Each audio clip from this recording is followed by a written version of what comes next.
15 million members, empowered to learn, to create, to grow, to harvest, to lead, to dream. Equity. Karibu member.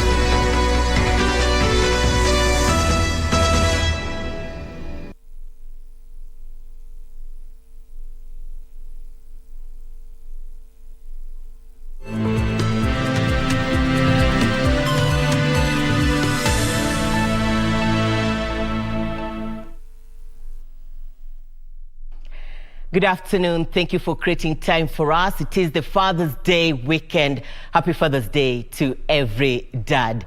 You're just in time for the Lunchtime news. This is KBC. It is the 17th day in the month of June 2022. 52 days to the next general election. Political leaders continue to traverse the country. These as they hunt for votes ahead of the August polls. The Azimio Umoja is this afternoon in the county of Murang'a, Central Kenya. This as Kenya Kwanza is in Vihiga, Western Kenya. We have able teams on the ground. Do interact with us on all our social media platforms at KBC Channel 1. My name is Irene Muchuma Odim. On sign language interpretation, we have Lansa Odingo. Taxi drivers in the city of Nakuru have urged the county government to reconsider move to do away with parking slots within the central business district. Nakuru is set to embark on a project to redesign the city by introducing non-motorized transport systems at a cost of 80 million shillings. Speaking to the press, the operators say the move will push them out of the central business district and spell doom to their businesses. Leo tumekutana hapa kama wafanyabiashara wa taxi sababu ya ile unyanyasaji huko hapa kwa hii county yetu ya Nakuru. Governor ambao alioko ni governor ambao anafukuza wafanyabiashara ya uchukuzi. Alianza na matatu, sasa amepanga kufukuza watu wa taxi kwa hii town. They lamented that they are already feeling the weight of their ongoing projects after the county government banned them from waiting for clients within the town a year ago. And unaona ya kwamba hata ile koti ambao wanalipa ya parking imeenda juu na amekataa kukaa chini na wafanyabiashara wa taxi vile alikataa kukaa chini na wafanyabiashara ya matatu. On Wednesday, Governor Kinyanjui, who inspected the ongoing project, defended the move, saying it was aimed at making Nakuru city friendly to people and not just vehicles and their owners. Miji yetu imekuwa ni miji ambaye inaangalia sana sana masuala ya wale wako na gari. Our cities are made for vehicles, but we are saying a modern city should be people friendly and not for vehicles. Parking zikitengenezwa lakini hamukuweza kuelewa ni ya nini. Na tuseme ukweli ni kwamba hapa Nakuru tangu tuinue Nakuru mji uwe city, tungetaka pia wale ambao wanatembea huku wawe na mahali ya kutembea. Ukitembea uchoke, unapata bench mahali ambapo unaweza pumzika, uchukue simu, ama kama unaumwa na mguu unaweza kupata nafuu kidogo. Elvis Otieno for Lunchtime News. Residents from 8 villages in Isiolo County have presented a petition to the county commissioner demanding an immediate solution to an ongoing land dispute with the Kenya Defence Forces. The villages are accusing the military of reneging on an agreement signed in 1981 which allowed military to use parts of their land for training. Led by Kuresha Bail and Joyce Nairisai, the residents marched from Burat through the streets of Isiolo, claiming that the soldiers are now shifting from the marked boundary and putting up permanent structures outside the agreed area. Wakati walipoa title deed, hakuna wananchi wa Burat walikalishwa chini ama walihamasishwa ya kwamba jeshi wanataka ardhi. Na nikikumbuka kidogo, wazazi yetu ndio wale walipatiana hiyo ardhi, walipatiana eka 100 na waliweka hata kobo, waliweza kufence na sisi tuliheshimu hiyo fencing, waliweza kukaa fence yao na sisi tuliweza kukaa kwetu. Lakini saa hii ile fence ni kama haifanyi kazi, ile eka 100 ni kama wamedai zaidi, na sisi kama wakaaji wa Bura tukaona ni mzuri tujitetea haki. Demonstration iko kwa katiba, tunaruhusiwa kufanya demonstration. The military allegedly issued a 30 days eviction notice in the year 2019 September, requiring the over 20,000 residents living in the 8 villages to vacate their land. The move forced the locals to seek legal redress to stop the eviction pending the hearing and determination of the case. Unakuta the county government of Isiolo is not responding. NLC, National Land Commission, I respond katika kesi yetu. Tukaamua kuchukua hatua kama wananchi wa Burat kuja tena kilio na kuanza kilio yetu tena upya ili serikali iweze kutusikiza kupitia kwa ofisi ya county commissioner. They accused the military of blocking the Lewa River, which the locals rely on for farming and other domestic uses. Kwangu ni Burat. Niko na shamba pale, niko na ploti pale, watoto wangu wamezaliwa pale. Leo jeshi wanasema hiyo ardhi ni yetu. Jeshi ni ya kutunyang'anya ardhi ama ni ya kutuchungulia ardhi? This is our petition. While receiving the petition, County Commissioner Geoffrey Omoding said he would push to have the issues addressed. Hii petition tumechukua na nataka kuhakikishia nyinyi ya kwamba itafikia His Excellency the President Mheshimiwa Uhuru Kenyatta. Mimi nataka pia kuthibitisha ya kwamba serikali iko na masikio na macho, so imesikia na itaona vile nyinyi mtasaidiwa, si ndio? For Lunchtime News, I'm Esther Bodo. Well, we now cross over to the courts. My colleague Serafina Robi has been pitching camp in the area for a while now. This as the hearings by the IEBC tribunal are underway. Serafina, good afternoon. Give us the latest developments from your end.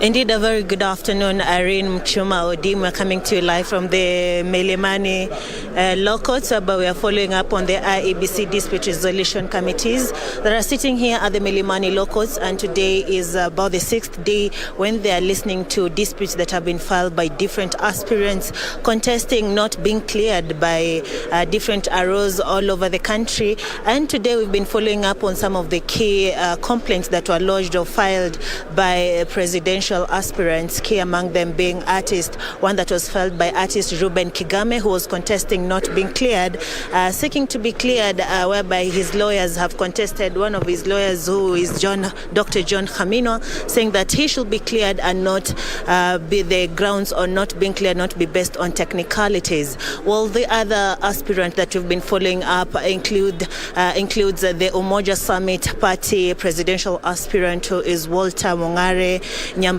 who is also seeking to be cleared, and the grounds on which he was not cleared were based on his academic qualifications, whereby the committee or the IEBC arrow and lawyers say that he was not cleared on the basis that the degree he holds or he presented was not genuine, and Mongare has been able to defend himself in court through his lawyers, and he was also given a chance to speak in court, whereby he said that this is really tainting his name and he should be cleared, as his lawyers also try to defend that, saying that a degree should not be based on the fact that it's a paper, but the process that leads to the graduation or the person being given, being conferred the degree. Well, the IEBC Dispute Resolution Committee has said that it's going to determine the decision on the complaint on the 19th of June, which is coming, and also the complaint filed by Ruben Kigame will also be determined on the 19th of June. Well, the other complaint that we're also following up involves that the one that was filed by Nakuru Court, who was also seeking to be cleared to vie for the seat of the presidential seat, and this was not cleared by the IEBC, and several reasons were given, key among them being that he refused to attach copies of IDs, saying that this was not constitutional, or it's not constitutional. And the IEBC lawyer, the Arrow lawyer who was representing the IEBC, told the court that these are regulations that were put in place, and everyone who is seeking to vie then needed to comply to the regulations, including attaching the copies of national IDs as required. Therefore, we are following up on these matters, and we are expecting to get a ruling also on that at around 8 p.m. today. There are also a couple of complaints that we are expecting to get to hear the rulings that will be delivered by the Dispute Resolution Committee, some of which include that of also another presidential aspirant who is Jimmy Wanjigi. The hearing was had yesterday up to late in the night, and the committee gave a determination that it's going to give its decision today at around 6 p.m. So we'll be keeping tabs here at the Milimani locals to ensure that we get to let you know all that will be determined by the IEBC Dispute Resolution Committee. Back to you in studio, Irene. Afina Robe reporting live from the coast, our season reporter, giving us updates in regards to the hearings at the coast. Be sure to catch up with her in our subsequent bulletins at 7 and 9 p.m. and also in the day as events unfold. To other matters, a cross-section of politicians vying for elective positions in the county of Mombasa in the forthcoming general election is accusing the county government for denying them an opportunity to advertise their bids on billboards. Led by vibrant Democratic Party leader Awiti Bolo, who is vying for the Mombasa gubernatorial seat, the politicians claim the firm mandated to manage advertisements on billboards spaces has declined to allow them to put up their campaign materials. The same sentiments were expressed by Nyali parliamentary candidates on an independent ticket, Eric Gitonga, and Mombasa senatorial UPIA candidate Cornelius Mtune. The leaders were addressing the media during the launch of a women brigade dubbed Warembo na Awiti Azmio in Nyali constituency, Mombasa County.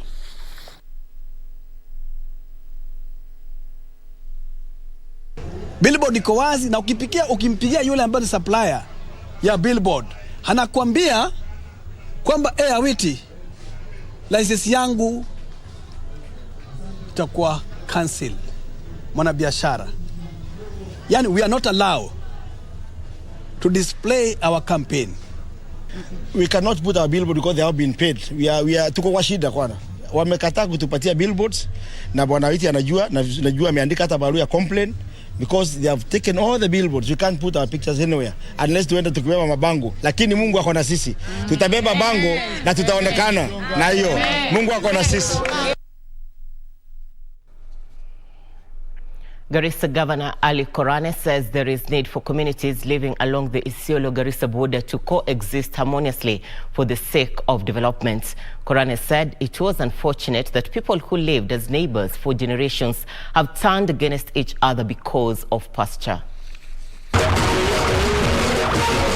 Speaking during a one-day political campaign tour to Lagdera sub-county, Korane called on the national government to set up a task force to ascertain and decide on the boundaries between Isiolo and Garissa counties. Isiolo ni watu ambao ni ndugu zetu, na tumekaa kwa muda mrefu, tumeishi pamoja karibu miaka 140, na tunataka kuishi pamoja kwa usalama, na tutahakikisha kwamba tutaendelea kuzungumza mpaka tupate amani ambayo itaweza kutuwezesha kuishi pamoja. The governor further expressed concerns on the interdiction of local chiefs in Kambi, Samaki and Tokojo location recently, adding that the decision was ill-advised as they have not committed any offense. Jambo ambalo limetokea siku chache zilizopita ambao iko chief wawili ambao wamesimamishwa kazi, nafikiri hiyo ni makosa kubwa sana, kwa sababu chief hajajiandika kazi. Nitafuatilia jambo hilo na county commissioner,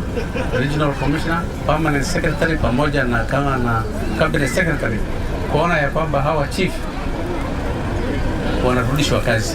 The residents, however, have been called upon to live and maintain peace so as to put an end to the perennial killings over pasture and boundary conflicts. Isiolo na watu ya Garissa bilillah albari popote mahali kwa amani maendeleo itakuja, lakini kama hakuna amani hakuna maendeleo yatakuja. Sisi na Borona tutakuwa wadugu, na hivyo basi mimi nauliza gavana yetu tutatue hiyo maneno, tukae wadugu, maisha na milele. Jacqueline Masharia for Lunchtime News. A section of education stakeholders in Nairobi County have set up a skills development center along the Eastern Bypass to benefit children studying under the competence-based curriculum. The facility is expected to help learners test theory lessons practically in a classroom setup. Gravity CBC Center, located in Eastern Bypass, is a facility set up to provide learners with space for entertainment as they engage in practical lessons to test theories learned under the new competency-based curriculum. I enjoyed the farm more because we learned about how to plant crops, which can also contribute a lot to food security in our country. It was very fun. We've learned a lot of things. I think it will benefit our future, and I am in grade 6. Wameweza kusoma mambo mengi. Kuna vitu ambavyo labda wamevisikia tu pale darasani kama mimea yetu ya kiasili ikiwemo mtama na mawele ambayo wameweza kuona wimbi mara ya kwanza. Wengi wao walikuwa hawajawahi kuona ule mmea, lakini leo wamekuja shambani na wakaweza kuiona ile mmea. Wengi walishangaa. Duncan Irene, the director of Gravity Park CBC Center, says the facility was established by education stakeholders keen on giving learners a wholesome learning experience. Actually, we thought in our own way we could contribute to, giving the students and the teachers or the stakeholders a softer learning, in the implementation. And we thought we would come up with a center where we would cover the entire aspects of CBC, right from the environmental studies to science and technology, and that's how we ended up, coming up with this facility. We place water in this tumbler. Irene is appealing to school heads in the area practicals to see a project as an affordable option for practical lessons. Other stakeholders should be thinking of how we can make it easier for the schools to be able to offer what they need to offer to the students at a cheaper cost and a more convenient way without necessarily sometimes involving the parents too much. Irene is appealing to school heads in the area to see the project as an affordable option for practical lessons. Plans are underway to roll out the centers countrywide to benefit more learners.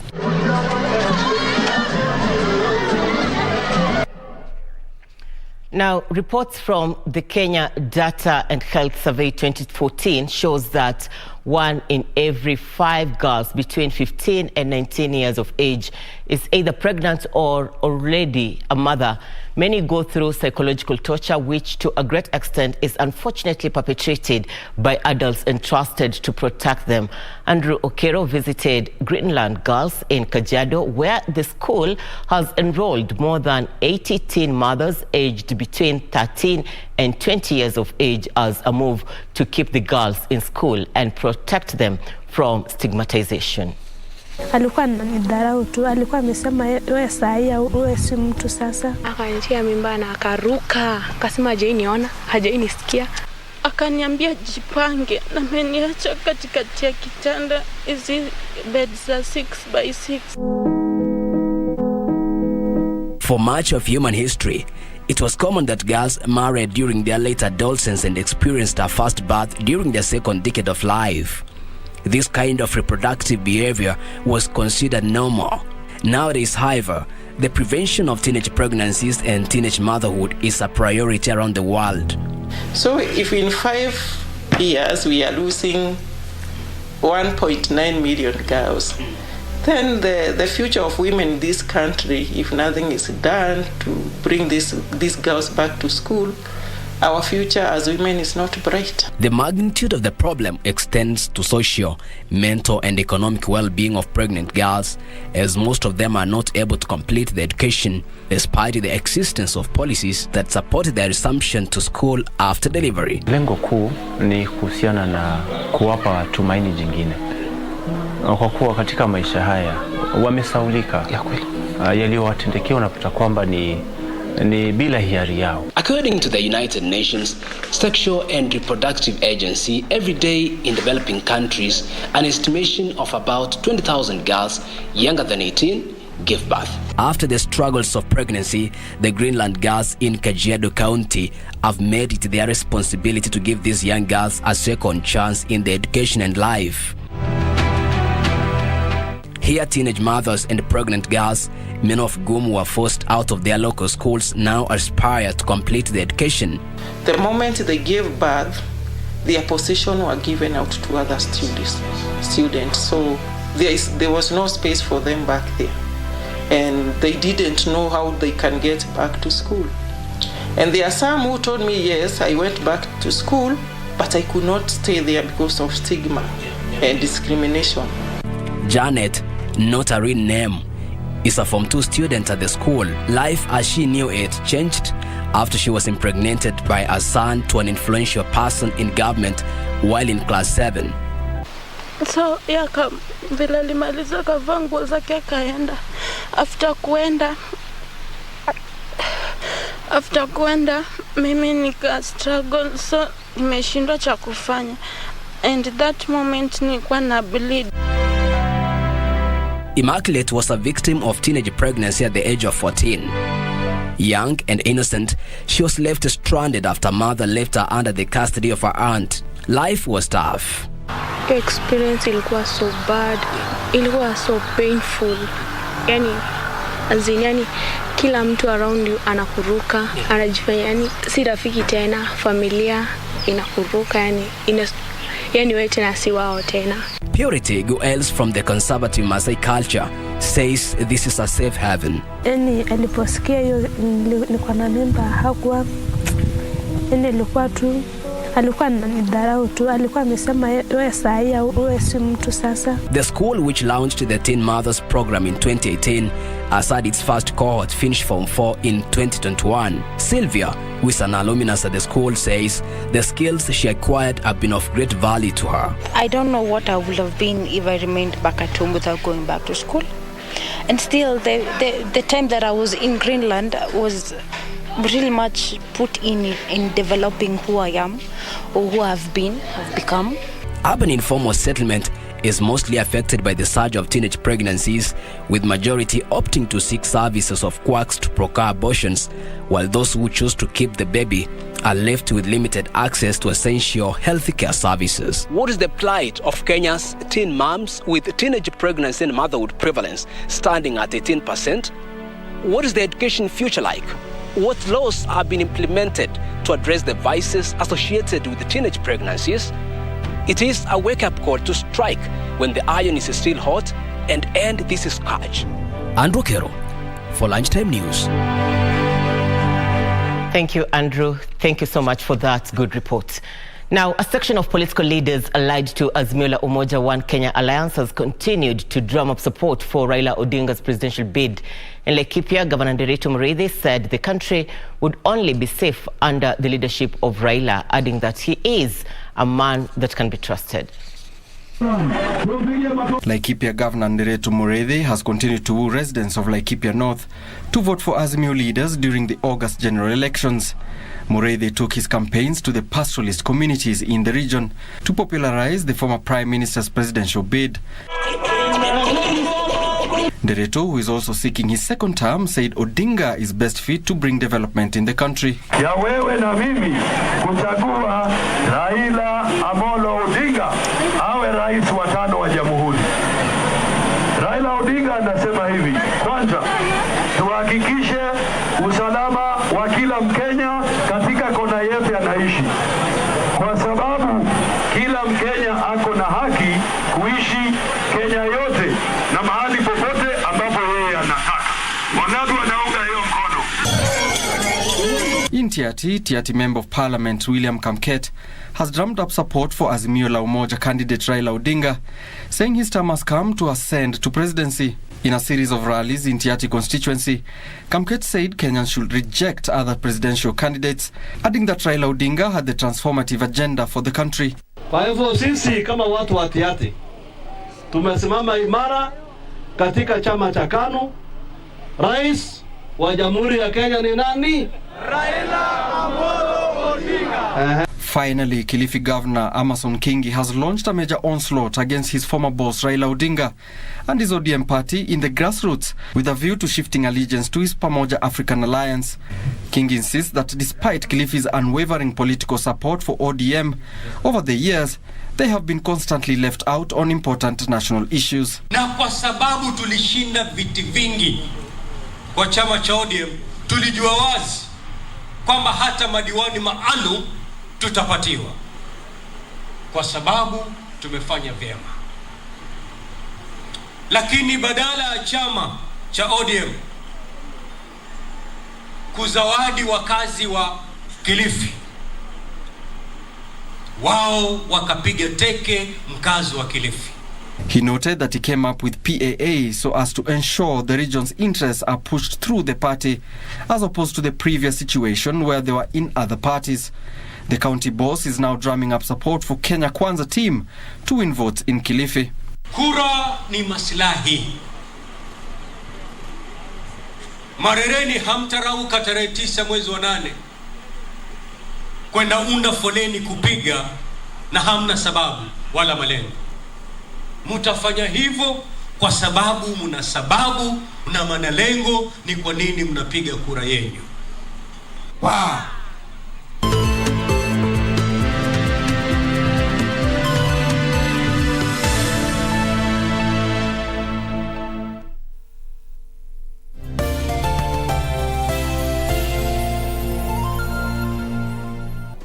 Do you have a news story to share with KBC? Get in touch swiftly on email news@kbc.co.ke or call 0723-892-654 or 0734-780-124.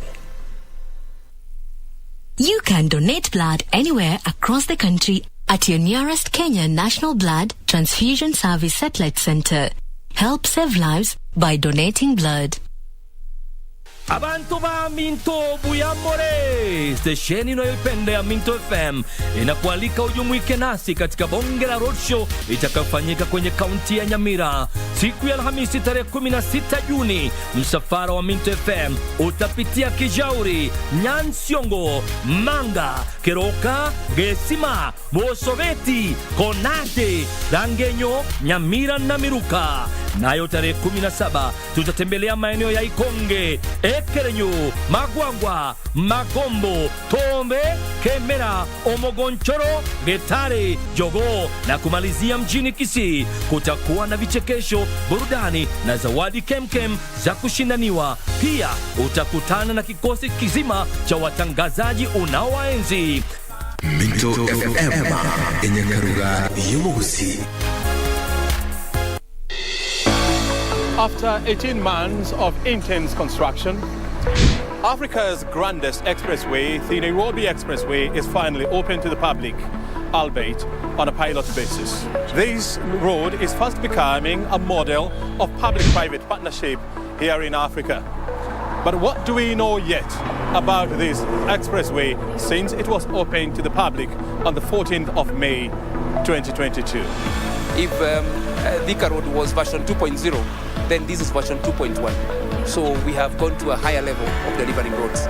And that's really will be the legacy that we should remember President Kenyatta, that he showed us that it is possible to do more by encompassing the capacity, the will, and the resources of broader team of stakeholders. This week on Inside Government, we are talking about the Nairobi Expressway, and we are talking to the chairman of Kenya National Highways Authority, Engineer Wangai Ndirango. Watch the program right here on KBC Channel 1.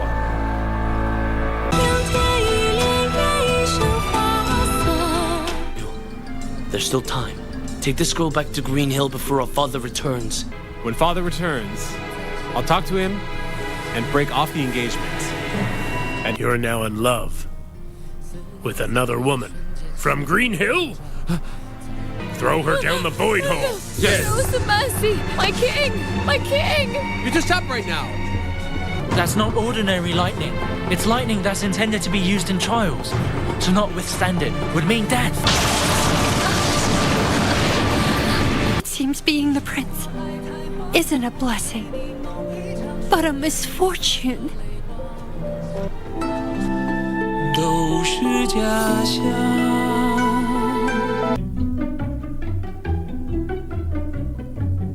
Why are you looking at me like that for? Helping with the actual cooking. I think Andy. Yeah? I think he's gonna ask me to marry him. I actually need help with the kitchen. Are you sure that you need my help, honey bun? I don't even know where I am. Sorry, it's okay. Don't do anything stupid. You stay there. No funny business. Shoot. It's okay. Just. We're looking for suspected carjacker. We cornered him and his friend down the road. Is there anything else? Yes.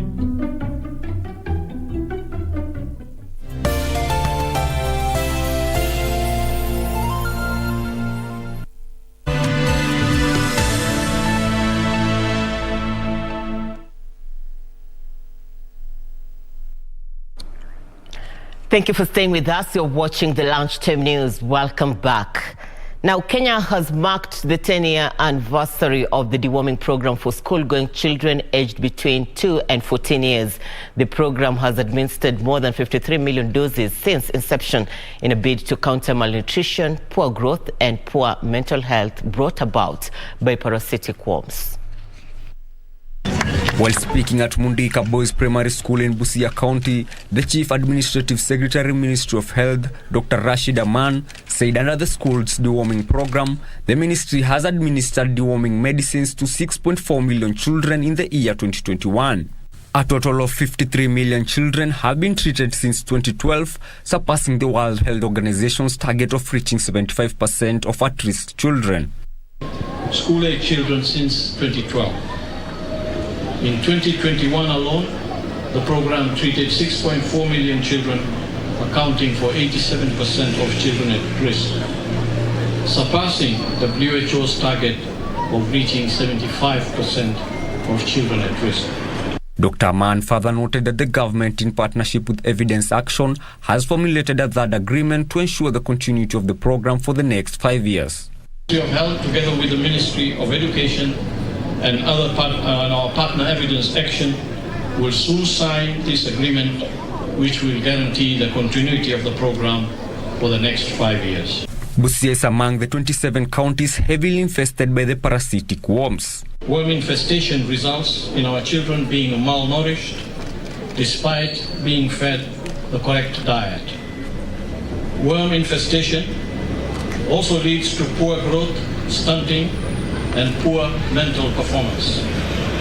This, unfortunately, could have lifelong effects that continue to impact the children long into adulthood. Chief Officer for Health Jonathan Ino said his department has a target of administering 254,000 doses to pupils across the county. Going to vaccinate children in and out of school in the ages of 2 to 14 years, both for soil-transmitted helminthes and also the streptococcus. We'll vaccinate around 254,000. Kenya Medical Research Institute researcher for natural products, Dr. Festus Tolo, said a survey of 200 schools drawn from 6 counties show that soil-transmitted helminth infections have reduced from 33.6% to 12.9% as a result of the program. Has shown significant reductions in infection rates. Soil-transmitted helminth infections have steadily reduced in these areas from baseline infection of 33.6% to the current 12.9%. Reporting for Lunchtime News, I'm Samuel Karaoke.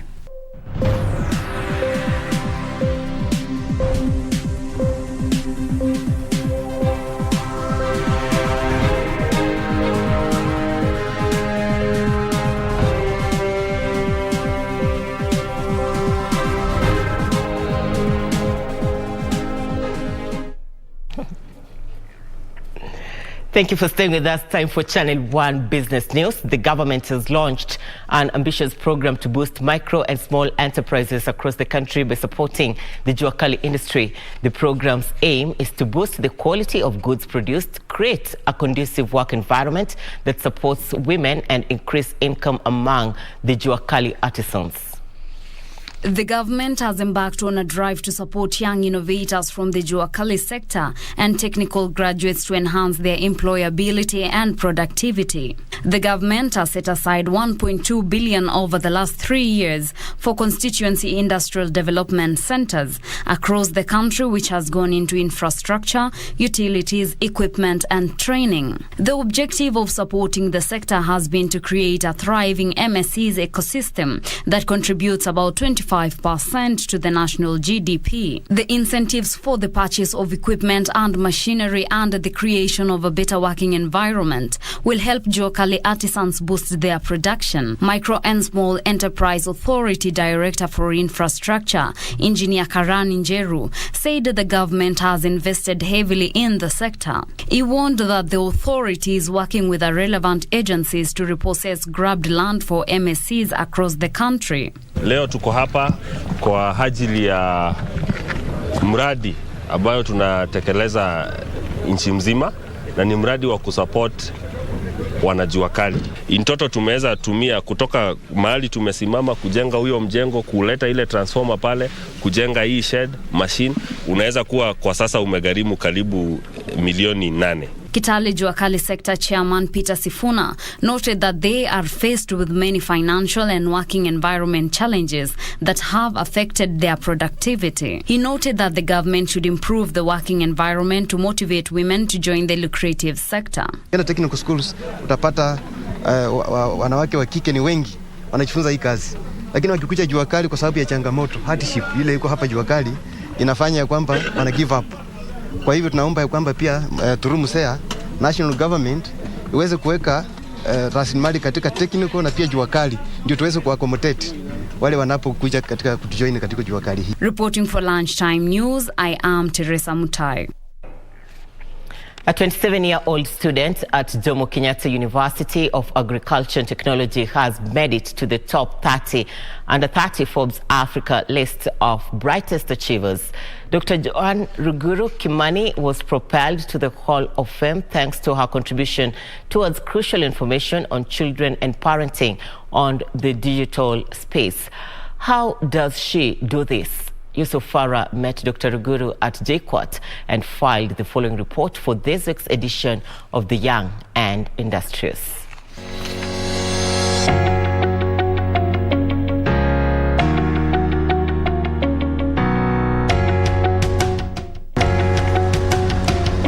Jomo Kenyatta University of Agriculture and Technology in Juja, Kiambu County. We link up with Dr. Joan Ruguru Kimani, a student pursuing Bachelor of Medicine in Surgery.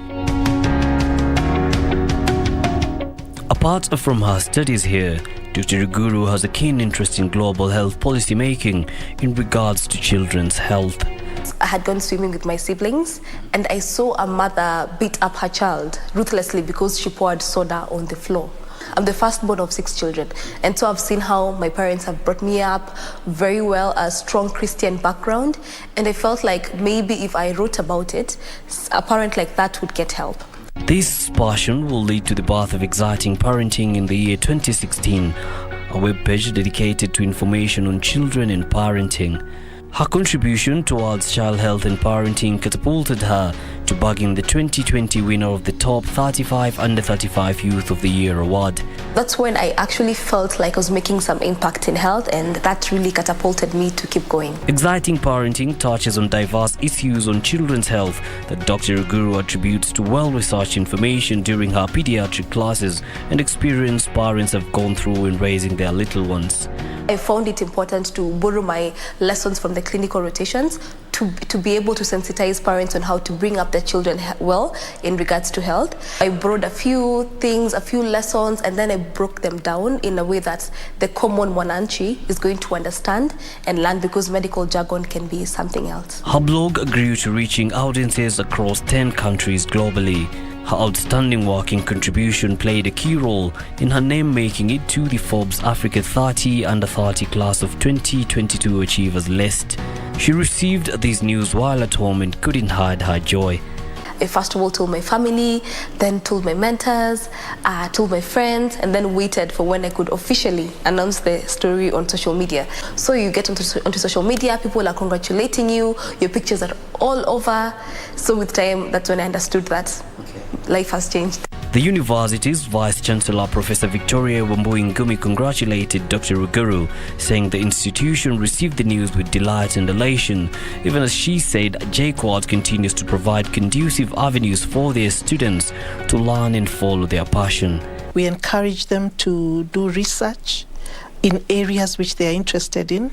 Our professors are ready to work with them to develop those ideas. We do show off our alumni, and especially those who do so well, like Joanne.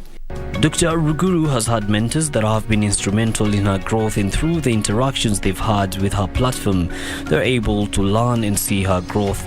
And when you look at the issues she's talking of, or the issues she's discussing in her blog, things which we would commonly struggle with. She's able to attract traffic, and she's able to explain things in a language that is understandable to most people. I've been doing a couple of jobs here and there. I've had a couple of internships in organizations in the medical field. And what I can say, I got those opportunities because I had a blog. Ruguru is set to graduate with the class of June 2022, and with the accolades he has already received thanks to her work in the field of children's health, she is hopeful of an even brighter future in her field and passion.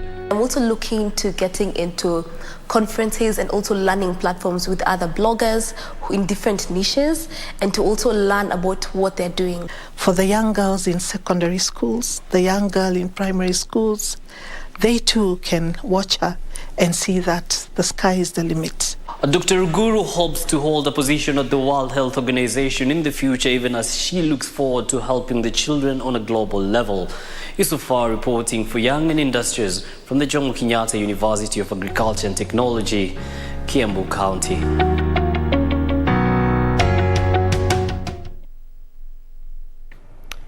Now, across the borders, the United States, through the U.S. Agency for International Development, USAID, is providing $105 million in critical humanitarian aid to bring immediate relief to Somalia. The United States has provided more than $507 million in humanitarian assistance across the region since the beginning of the 2022 fiscal year. Here now are the details of the story and much more across Africa. Russia's war on Ukraine is further deepening a dire food crisis in Somalia, as already elevated food, fuel and fertilizer prices soar and shortages worsen. The country can no longer import critical wheat and other grains from Ukraine due to Russia's aggression. Almost 70% of Somalia's grain comes from Ukraine. The region is in the midst of a 4 consecutive failed rainy season, with worsening drought conditions increasing the likelihood of famine for hundreds and thousands of people. Meanwhile, Tunisia is seeking to expand wheat cultivation to 800,000 hectares as part of a campaign to achieve strategic food security and cut reliance on imports. The government also plans to increase the provision of inputs to farmers. The measures put in place are a response to the challenges caused by the war between Russia and Ukraine, one of the main grain-producing countries in the world, and Tunisia's grain suppliers. Supply chain disruptions and sanctions against Moscow have driven up oil prices and inflation, promoting fears of upheaval in emerging markets trying to recover from the pandemic. Tunisia imported more than 1.5 million tons of wheat in 2021. Finally, Morocco has invited Saudi Arabia to contribute to a fund to spur investments, seeking economic gains from its close political alliance with the Gulf monarchy. The Moroccan economy is expected to slow to 1.5 this year from 7.9 last year on the back of drought and imported inflationary pressures. The country wants Saudi Arabia to contribute to Morocco's planned $4.5 billion investment fund that aims to boost its post-pandemic economic recovery. The yet-to-be-activated fund has received an initial contribution of $1.5 billion from the state budget, with the rest to be raised from national and international donors. Reporting for Lunchtime News, I am Charity Mudhoni. You can now have your payment to online merchants delayed while doing online transactions until you confirm arrival of your goods. With the increase of online fraudsters, innovators have found a way of bringing back trust in e-commerce through confirmation-based electronic protocols. Our reporter Alan Oko looks at how a student-led startup uses such protocols to safeguard client funds.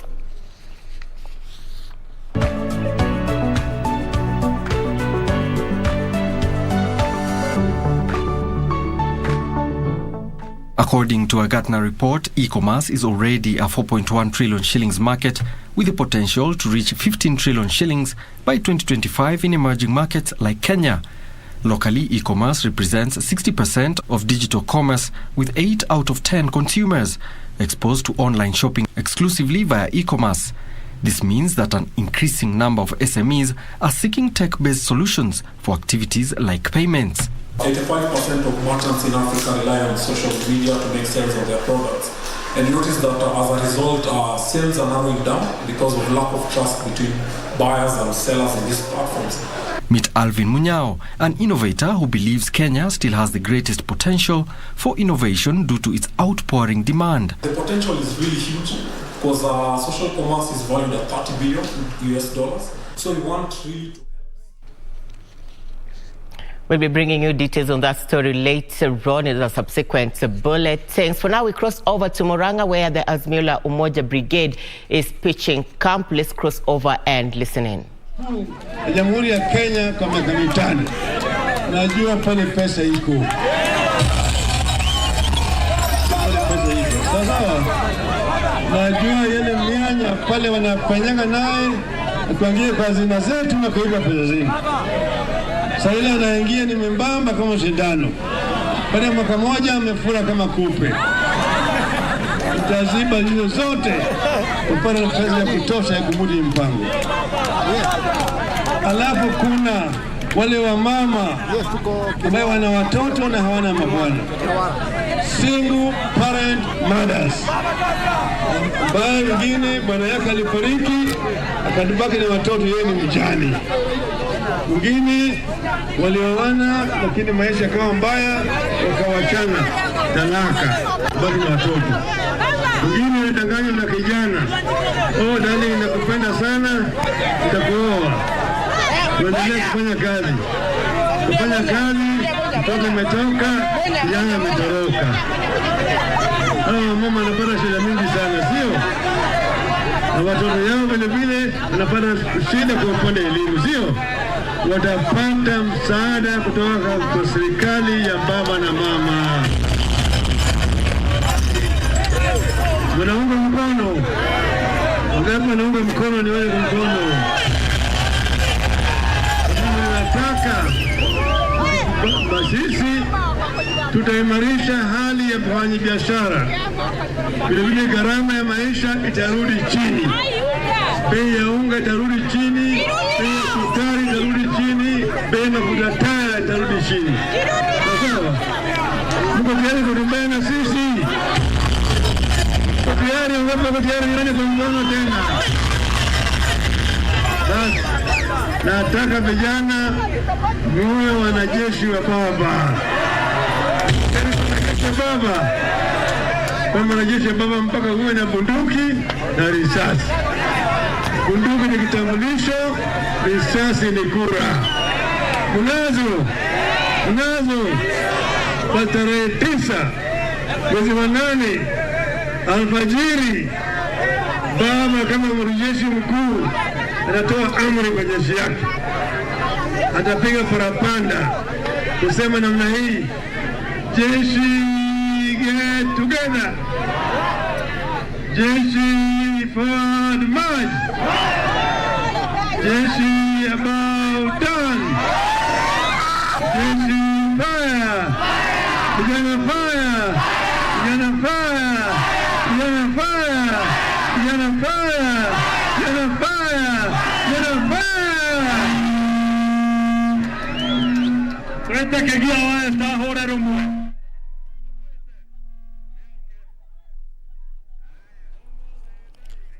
the Azimio la Umoja Brigade in Murang'a, Central Kenya. This as Kenya Kwanza is this afternoon pitching camp in Vihiga, Western Kenya. We have able teams on the ground. Be sure to catch up with them for details in the subsequent bulletins. Now, back to that story by Alan Oko on Take One. You can now have your payment to online merchants delayed while doing online transactions until you confirm the arrival of your goods. With the increase of online fraudsters, innovators have found a way of bringing back trust in e-commerce through confirmation-based electronic protocols. My colleague now looks at how a student-led startup uses such protocols to safeguard clients' funds. Have a look. According to a Gartner report, e-commerce is already a 4.1 trillion shillings market with the potential to reach 15 trillion shillings by 2025 in emerging markets like Kenya. Locally, e-commerce represents 60% of digital commerce, with 8 out of 10 consumers exposed to online shopping exclusively via e-commerce.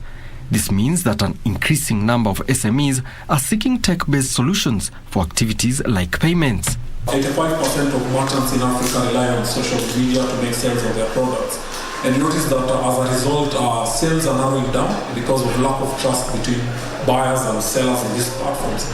Meet Alvin Munyao, an innovator who believes Kenya still has the greatest potential for innovation due to its outpouring demand. The potential is really huge because social commerce is valued at $30 billion US. So we want really to help scale social commerce in Africa, which is a really ignored market, considering that these markets are really efficient. Munyao says his innovation will go a long way in bringing back trust in e-commerce at a time when fraudulent traders hoodwink unsuspecting Kenyans into purchasing ghost products online. Let's say you want to order something, a sneaker on Instagram.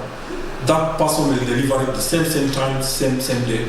So we really want to boost also efficiency of commerce in Africa. So that's where we decided to come up with this solution as well, to boost SME growth also in Africa. Students like Munyao have benefited from incubation and support from institutions like the Management University of Africa.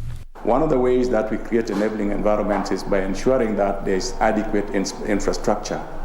Infrastructure in terms of learning centers, in terms of learning blocks, in terms of ensuring that there is equipment where necessary, so that the teaching itself is done in a manner which ensures that the student is able to get the knowledge. However, there is still need to expand the pool of innovative and knowledgeable talent. Education is very expensive. A lot of people would like to go through the education until they achieve their objective, and that the right knowledge to enable them live comfortably, come up with either self-employment or be employed somewhere, but they're not able to because of lack of finances. Kenya is increasingly emerging as a place of technological excellence, and its students are coming up to fill the gap that has been created by a myriad of problems that they find they can solve using technology. Alan Oko, Take One. And on that note, we get to the sports news. Kenya will face Tanzania in the final of the Kwibuka Women's T20 tournament in Kigali, Rwanda tomorrow. Elsewhere, the men's team are in Uganda for the 2022 Uganda Cricket World Cup Challenge League. Needing a victory in their final match against Germany yesterday to secure second place, Kenya won the toss and elected to bat. The women's team scored 119 runs for the loss of 5 wickets in their allotted 20 overs. Player of the match, Quinta Abel, top scored for Kenya with 24 runs from 24 balls. Vanessa Oko and wicketkeeper Sharon Juma added 20 runs each. Asmita Kohli, Sharanya Sadarangani and Antonia Mayenborg took 1 wicket each for Germany. In reply, the Germans were restricted to 75 runs for the loss of 4 wickets in 20 overs, granting Kenya a 44-run win. Captain Christina Goff top scored for Germany with 47 runs off 51 balls. Quinta Abel and Sarah Bakita took 1 wicket each for Kenya, the others coming through runouts. The result saw Kenya finish second at the end of the round-robin phase and face Tanzania in tomorrow's final. Meanwhile, the men's national team are in Uganda for the 2022 Uganda Cricket World Cup Challenge League B, the tournament which forms part of the qualification pathway to the 2023 Cricket World Cup has 8 teams. Kenya opened their campaign against Bermuda at the Chambogo Oval tomorrow. For Lunchtime News, I am Daniel Wahome. The Egyptian Football Association has sacked Ehab Galal as coach after just 3 games in charge of the national team. 54-year-old Galal replaced Carlos Queiroz in April after the Pharaohs failed to qualify for the 2022 World Cup in Qatar. Egypt have parted ways with coach Ehab Galal after just 3 games in charge of the Pharaohs. Galal was appointed by Egypt after a season at Cairo Best Pyramids and previously managed several other sides including Zamalek, El Masri and Al Ahly Tripoli. In his first match in charge in June, Egypt claimed a late 1-0 win over Guinea in a Nations Cup qualifier. But he was dismissed after a shock 2-0 defeat to Ethiopia in a 2023 Africa Cup of Nations qualifier and 4-1 friendly loss against South Korea. EFA board member Hazem Imam said they will look to appoint a foreign coach. Elsewhere, Italian Serie A newcomers Lecce have signed Gambia international Hassan Cisse on a free transfer. The 28-year-old forward joins up from Swiss champions FC Zurich, having scored 22 goals in 36 club appearances last season. Cisse has agreed a 2-year contract with Lecce with the option of a 3rd year. We have come to the end of Channel 1 Lunchtime News. Thank you for your time. My name is Irene Muchuma. Odem on sign language interpretation. We have Lanza Odingo. Till some other time. God bless you.